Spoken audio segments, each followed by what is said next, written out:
If you take a person that grew up with privilege and a person without privilege, it turns out that the person that grew up without privilege actually has a privilege that the other person doesn't have, which is the ability to speak to people that experience what they experienced.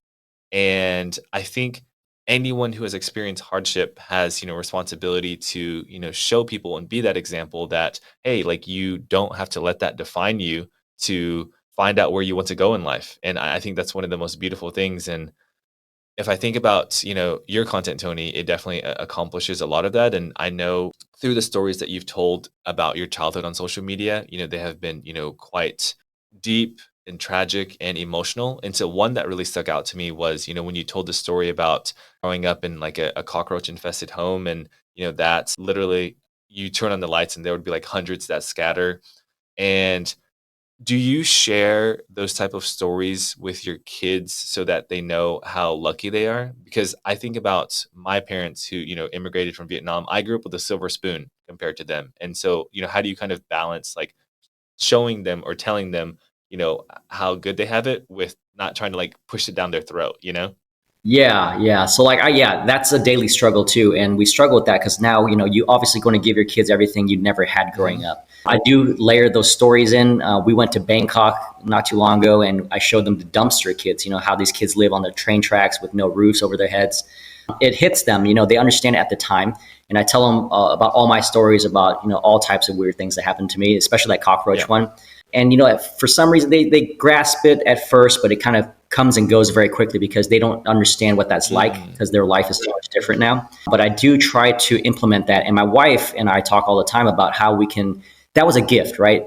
Having an abusive family, growing up in cockroach infested homes was a gift that I would not change because it kind of gives you that resilience. Now with kids living so well, they don't have that kind of resilience and they might crumble when that time Mhm. comes. So my goal is to just explain that to them, but I'm going to have to show them physically how that's done. So we have program where we have everything planned out for when they're 16, their first job. They have to go through X, Y, and Z before they can do other Yeah. things. But that's the hard part, and that's the part where we're still learning and trying to figure out how to deliver that message to them without being that old guy that's like, oh, back in my day, this is how things Yes. were. Yeah. So it's a tough thing because I don't believe you can do that unless you bring them to that Mhm. environment and actually show them what it's like. Yeah, beautifully said. And, that point you made about there's a concern that, when they do face adversity, they could crumble.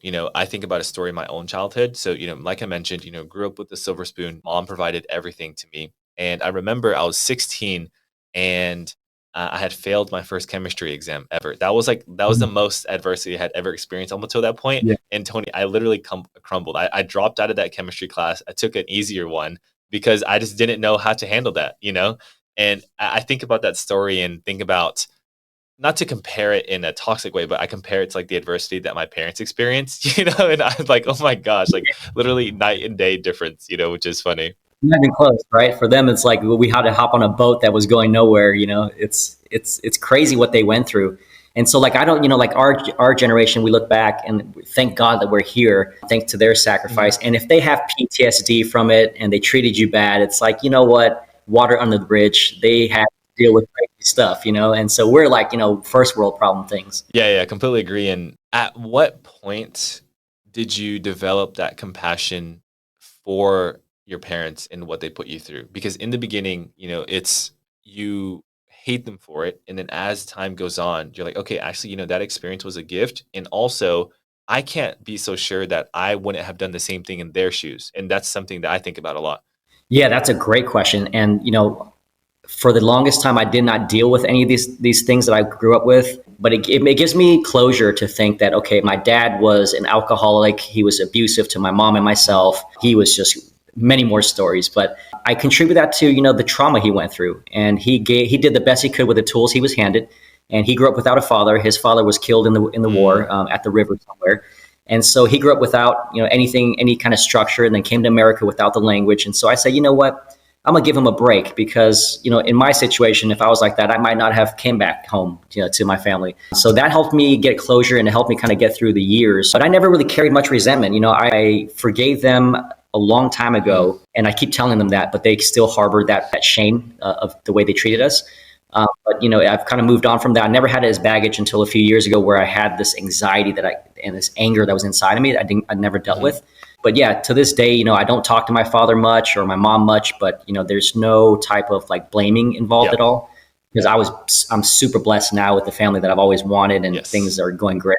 So I mean, how can you go back and blame them when you're doing the best you can do now? So Of course, and I think there's such a deep appreciation for the environment you're in now because you experienced something, completely different growing up, and that must be like a pinch me moment for you every day. yeah, I mean, I have dreams. I still have nightmares of going back to where I was from in St. Louis, Missouri, growing up and seeing my dad around. And I wake up in a cold sweat, and I have to pinch myself and look around and be like, oh, okay, no, that was Mm, just a flashback. And now your life is so much better. But yeah, I mean, but those little nuggets of adversity and just those times that were horrible, I don't know how. I wish I can bottle that into like a perfume bottle, right? And just spray it on kids and just let them feel it. So we can move on and be like, yeah, that sucked. I don't want nothing to do with yeah, that. And that's yeah, it's a lot of trauma, and there's a lot of things I'm still working of through course. because of that time. But I don't ever blame them for it. I just know that thank God they had me, and then they moved on. Like God's purpose was for them to have me and to get me here, and then from there, it's just that's their story and my story separately. Yeah, completely agree. And going back to, when you, first started posting, content at the beginning of this year, what was the point where you're like, okay, so I tried this and I actually want to keep doing it? What was that feeling like for you and what happened? Yeah, so I think it boils back to what you were saying earlier. Like if you're doing something with purpose, right? So I never fathomed having more than 100 people even want to watch my Hmm. stuff. And so when my whole thing was like, this kid came from poverty, like poverty, to now where you're living Hmm. better. That's amazing to me, right? So that was like, okay, I got 900 views on the first video, and it took me 5 minutes to shoot. And I was like, I was nervous, I was embarrassed, I was insecure. And from that to like the second video, and then like you said, I just kept posting, and I could care less. Like I don't care how many views you got, I don't care if anyone followed. As long as I wasn't shadow banned from the beginning, I was Yeah. good. Yeah, that's the best feeling, was just posting without caring at Yep. all, without caring if there's a following, and I could care. It was like for me to go back and look at my videos and kind of see what my life was like. So that then from there it manifested into something a little bit better, as far as like more followers is great, but I still want to make sure I get that Of impact course. felt by the right people. So that's the struggle now, is trying to figure that part out. And so, you had mentioned that, before you started on your content creation journey, you were a bit hesitant to start posting on social media. And so the competition obviously with your wife is, what spurred it, but was vulnerability something that concerns you as one of the reasons why you didn't want to start content creation in this vein? Yeah, in a little bit, because like I'm a pretty private person in real life. I didn't know what the repercussions would be like if I started telling stories about my brother and sister or my dad or my Hmm. mom. I didn't know how that would affect them, Mm, should they see it one day, because I don't know if they dealt with that kind of trauma. But I've always been very dedicated to being very open and honest with my experience, because I feel like it was so horrendous that it's not really like a pity party where like, oh, this happened to me. It's more like, oh man, can you believe I got out of that? Like, thank God I got out yep. of that. So that's like the purpose behind it. So that really helped. But the reservations was like I told you, I didn't like the sound of my own voice. The first couple of videos, I was stuttering, and just like it really got to me. And then I was like, you know what? Just forget about it, man. You're not like a supermodel, and whatever. No one cares. Like you're an old man, whatever. And so I started doing that, and I was like, this is even better now. Like I don't have to like do my hair. I just need to be sitting in the video walking down the field, and it's fantastic.